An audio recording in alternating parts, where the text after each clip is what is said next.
like many of you out there, I'm a simple man. I see Dragonmaids, I click that video, and you give me that like because you love little dragon waifus that have the widest hips and the most revealing bodies you could ever imagine. I've seen some things and I don't want to talk about. So what's up, guys? I'm Gold here. Welcome to OCG Thursday, the most fantastic day of the week on this channel, where I get to look at things that I can't have in the game of Yu-Gi-Oh! And that's just a sad thing. So we're going to be looking at Dragonmaids, really, first off here. And kudos to the OCG. They've started messing around with the deck.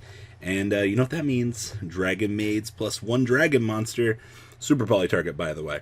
I just want to let you know that it's one Dragonmaid plus a dragon monster. So you play against those dragon... I can't... We're moving on to the deck profile. We're super polying out this thing now. That's the dream. So you just play against Blue Eyes decks all day. You just make fucking this thing. So we have 2 copies of Ash Blossom and Joyous Spring. 2 copies of Pranker So we have the 2 copies of the Dragonmaid Flamme. So this is the super big 8-star one.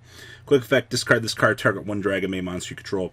Gets a 2,000 boost until the end of the turn. At the end of the battle phase, you get to return this card to your hand. It's also summon the 1 level 3 Dragonmaid from your hand. So interchangeable, of course, and protection while you have a fusion monster. So super poly targets, by the way. Then we played the 1 copy of Luft. So you can discard this card and then target 1 face-up monster on the field. That monster's effects that activate on the field cannot be activated this turn. And then she gets the ability to toggle out, which is pretty standard. Then we have the triple copies of Parla. So on normal or special summon, you can send 1 Dragonmaid monster from your deck to the graveyard, and at the start of battle phase, return this card to your hand, special summon 1 Dragonmaid level 8 from your hand or graveyard. So she actually drops her target on the field or the Flamme and allows you to change into it. Then we have the triple copies of Tilru. So if this card is normal or special summon, you can add 1 Dragonmaid monster from your deck to your hand, except for Tilru. You can send 1 Dragonmaid monster from your hand to the graveyard. At the start of the battle phase, you can return this card to your hand and special summon. So you get recruitability here. Basically, both of these are probably the best ones. You get the recruitability for both targets. And then, of course, we have 2 Effect Veiler, triple copies of Phantasmi Boy, 1 Ghost Spell, 2 Ghost Ogre, and the triple copies of Maximus Outputus.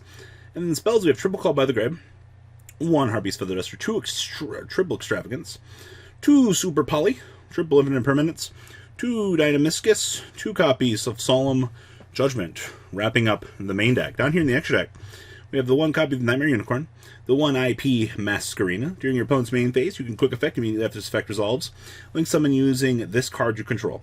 You can only use the effect of IP Masquerena once per turn. A link monster summoned using this card as link material cannot be destroyed by your opponent's card effects. This card is bonkers. Like, being able to slap into this, so good. We have the 1 Heavenly Spheres, the 1 Boral Sword, the 1 copy of the Hope Harbinger. Then we have 1 World Chalice Guard Dragon, 3 link monsters to make this, by the way, pretty free. 1 Titan, 2 Starving Venom, the 1 copy of the Protoplant Trifornium. It's 3 dark monsters on the field. Okay. 1 Mud Dragon, triple copies of Husky, and the 1 copy of the Borreload Furious Dragon. 2 dark monsters to make this thing. It's pretty good for Dark Dragon. Like, yeah. Side deck here we have triple copies of Lancia, triple Gamma, and 1 Driver. 2 Heavy Storm Duster, 1 in pre-order. 2 There Can Only Be 1. And triple copies of Typhoon, wrapping up this list. Definitely interesting, and when I see interesting, we gotta cover it as much as we can. So, also special shout out to Loondrady for sending me these. Like, I love these lists so much this week. Next up, we have a Generaid deck. So, if you guys remember the Generaids, they're the level 9s that all basically give you some sort of ability to do some sort of thing. And well, the OCG's figured out that World Legacy Monstrosity is the best support card that we could have given to this deck. So, let's kind of dig into the deck and we'll talk about the cards. Let's go into them. So we have 2 copies of Ash Blossom and Joyous Spring. Triple copies of Phantasmi. We have the 1 copy of Fraudeur, Generaid of the Sword. So you only control 1 of him. You contribute any number of Generaid monsters and or warrior monsters and then target any monsters on the field. Destroy as many of them as possible, and then your opponent draws 1 card for each monster they controlled that were destroyed.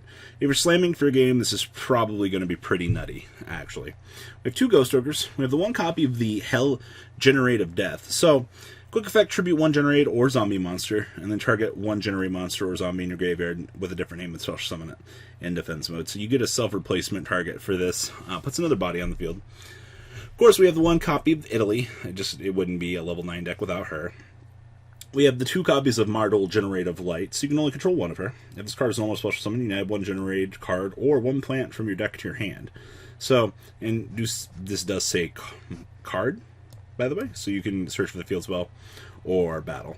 And we play triple copies of Max C. We play the 1 copy of the Neglaflar. I don't think this card's all that good, but if a card or cards you control be destroyed by battle card effect, destroy one Generaid monster or Beast Warrior monster you control instead. So you get floatability protection. So, I mean, it's okay. And then we have the 2 copies of Nidhogg.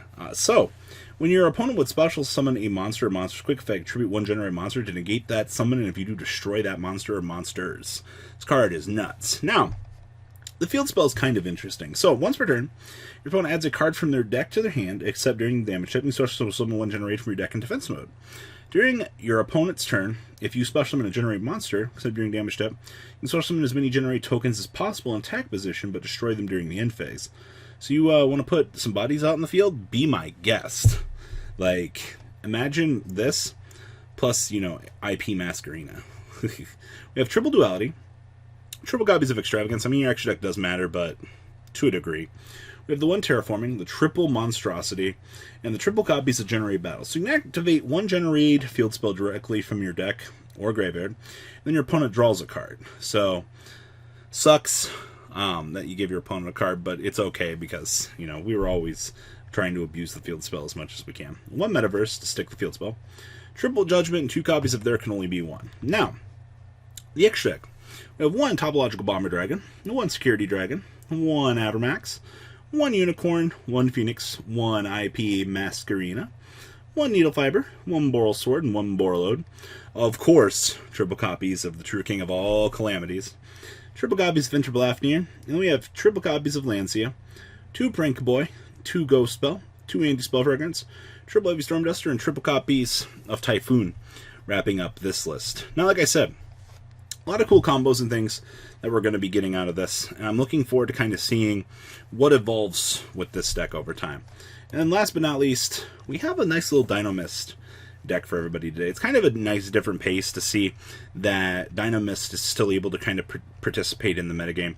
Last format, I was so happy to see this deck actually would have been 2 formats ago, where you flip the Howling and you're good to go.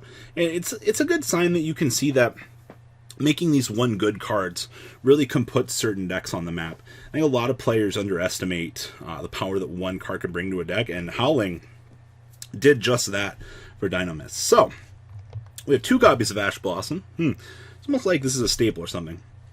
2 copies of the Dinomist and Knuckles, oh god, I can't pronounce names today. The 1 copy of Brachion, triple copies of Ceratops, triple copies of the Pylos, triple copies of Pterodon, 2 copies of Rex, 2 copies of Spinos, 2 copies of Feckviller, triple copies of Inspector Boy, and triple copies of Ye Old Maximus Outputus. Spells, the triple copies of Charge. Activated, get to add a Dinomist card from your deck to your hand. Yeah, that's good. Oh, no, it has to be monster. My bad. Correction. We have 1 Feather Duster, triple copies of Desires. I mean, Howling plus Desires is like GG in certain matchups. We have 1 Solemn Judgment, 1 Steerike, 1 Warning, and the 1 Vanity's Emptiness. I wish we still had that card. Down here in the extra deck, we have 1 Genius, 1 Miss Starboy, 1 Unicorn, the 1 IP Masquerade. It's almost like this card's a staple or something. I mean, disruptions on the opponent's turn. 1 Electromite, 1 Boral Sword, 1 Totally Awesome, 1 Volcasaurus, 1 Gaia Charger, 1 Nova, 1 Infinity, 1 Bahamut, 1 Dweller, 1 Metaphys Horus, and the 1 copy of the Chimeratech Mega Fleet. Side deck, we have triple copies of Lancia, 1 Doggoron, 2 copies of Gamma Seal, 1 Jizakuru, 1 Interrupted Kaiju Slumber, 2 Mind Controls, 2 copies of Twin Twister, and triple copies of Red Reboot, wrapping up this week's OCG Thursday. Like I said, the OCG is really interesting. I'm really liking a lot of these concepts that we see come out of the metagame. And it goes to show that things are exciting. Like, you would think that things are a little bit boring, but they're not. Like, a little spice really mixing up things, and that's what we like to see. So what do you guys think? Please leave a comment down below, tell me what you guys think, and well, catch you guys on the flip side. Peace out.